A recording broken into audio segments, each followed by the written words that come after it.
More than a lunch line, this is a lifeline. This church in the main square in Tumbes has always handed out free meals for the poor.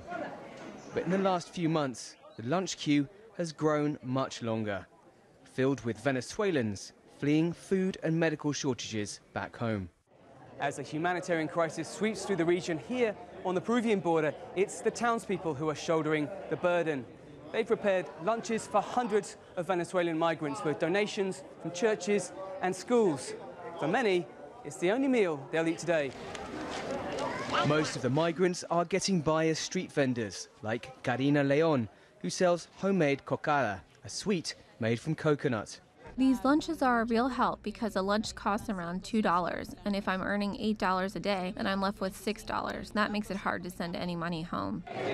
And the last 3 months have seen more and more hungry children among the growing number of Venezuelans.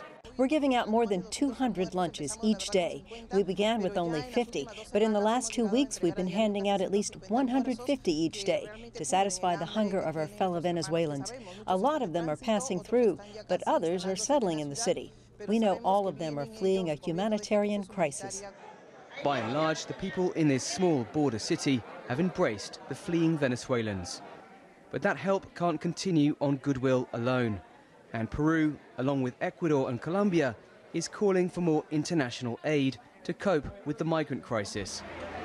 A health emergency has been declared here, and officials say the flood of migrants has spread new cases of malaria and measles. We can't prevent a person suffering from a disease from entering the country.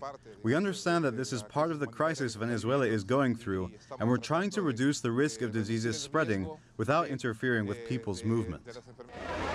On arrival in Peru, migrants get free medical attention, and nurses check that children's vaccinations are up to date. Cases of malnutrition and anemia are not uncommon in the youngest.